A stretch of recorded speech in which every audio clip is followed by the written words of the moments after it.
कि जब देश में चुनी हुई सरकार नहीं थी, एक स्टॉप गैप अरेंजमेंट था चुनाव तक का, वो स्टॉप गैप अरेंजमेंट में जो बैठे थे महाशय, उन्होंने संविधान में संशोधन कर दिया आते ही।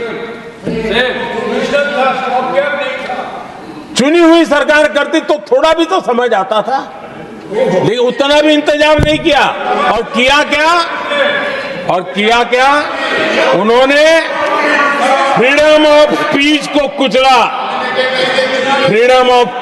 कुचला, अखबारों पर, प्रेस पर लगाम लगाई और डेमोक्रेट का टैग लगाकर घूमते रहे दुनिया में।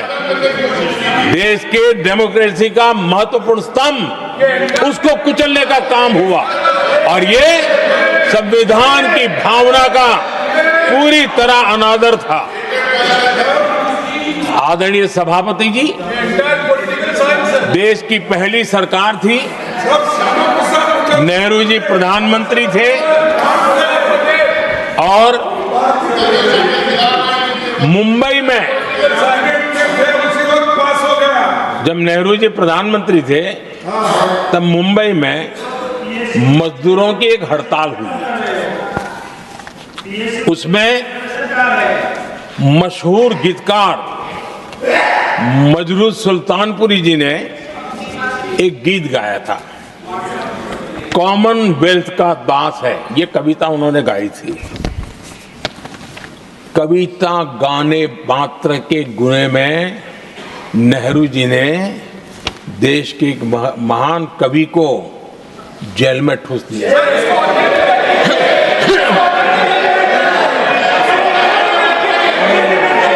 मशहूर एक्टर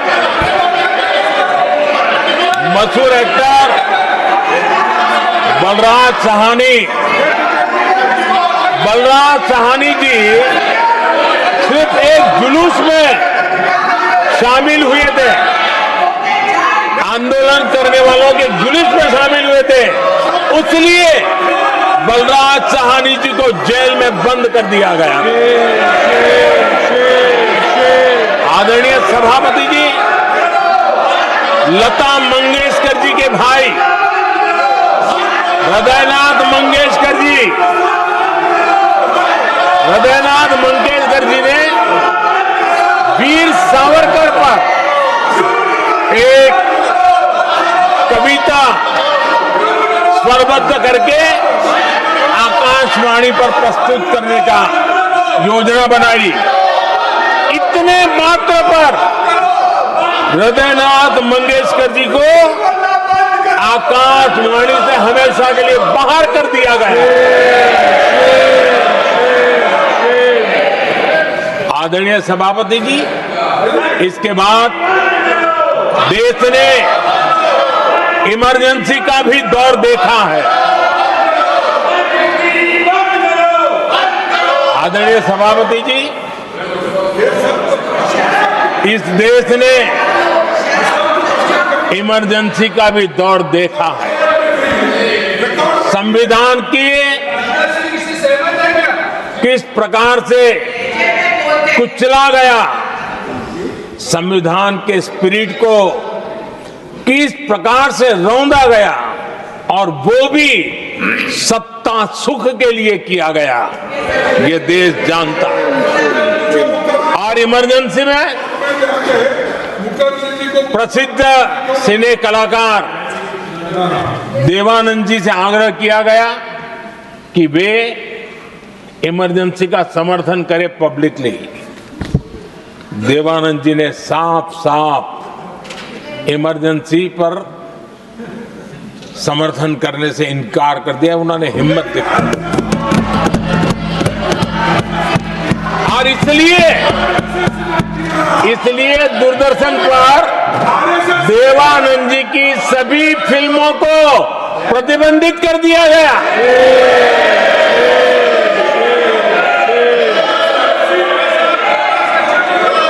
आदरणीय सभापति जी, ये संविधान की बातें करने वाले लोग, उन्होंने सालों से संविधान को अपने जेब में रखा है, उसी का एक परिणाम है।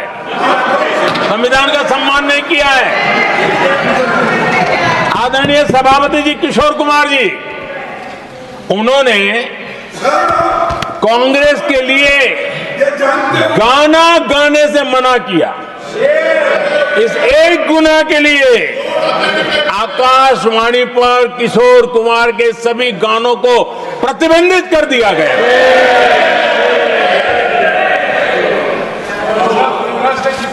आदरणीय सभापति जी, मैं इमरजेंसी के उन दिनों को भूल नहीं सकता और शायद आज भी वो तस्वीरें मौजूद है। ये जो लोकतंत्र की बातें करते हैं, मानव गरिमा की बातें करते हैं और बड़े बड़े भाषण देने के लिए शौकीन लोग हैं, आपातकाल में जॉर्ज फर्नांडिस समेत देश के महानुभावों को हथकड़ियां पहनाई गई थी, जंजीरों से बांधा गया था। संसद के सदस्य, देश के गणमान्य नेता, उनको हथकड़ियां और जंजीरों से बांधा गया था। इनके मुंह में संविधान शब्द शोभा नहीं देता है।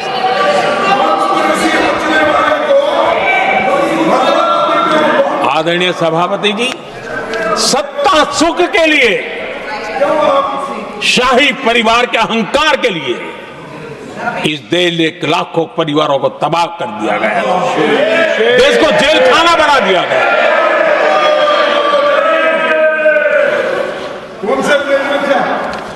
बहुत लंबा संघर्ष चला। ये अपने आप को बहुत बड़ा तीसमार मारने वालों को जनता जनार्दन की ताकत को स्वीकार करना पड़ा, घुटने टेकने पड़े और देश में जनता जनार्दन के सामर्थ्य से इमरजेंसी हटी। ये भारत के लोगों की रगों में जो लोकतंत्र है ना, उसी का परिणाम था।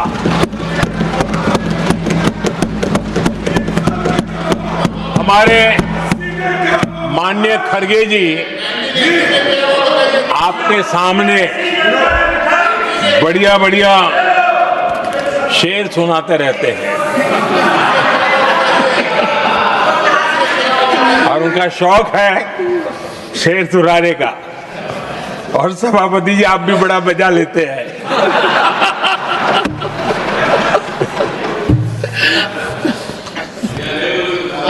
एक शेर मैंने भी कहीं पढ़ा था,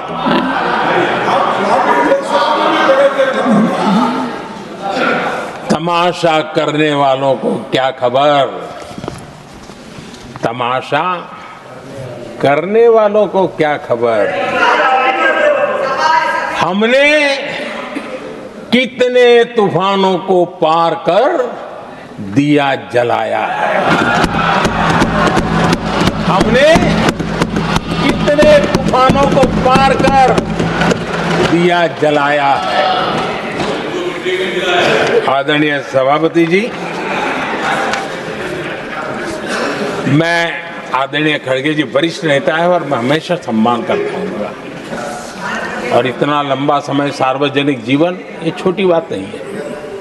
और मैं इस देश में चाहे शरद राव हो चाहे खड़गे जी हो, इन सब का, मैं हमारे देवगौड़ा जी बैठे हैं, ये असामान्य सिद्धियां हैं उनके जीवन की जो उन्होंने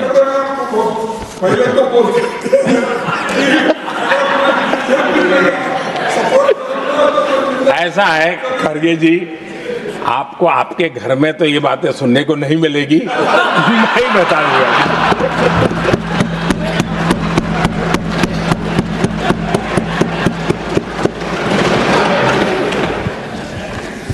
इस बार मैं देख रहा था कि खड़गे जी कविताएं पढ़ रहे थे,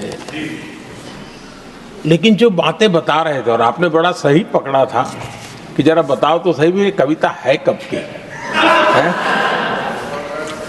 उनको पता था, सभापति जी उनको पता था ये कविता कब की है।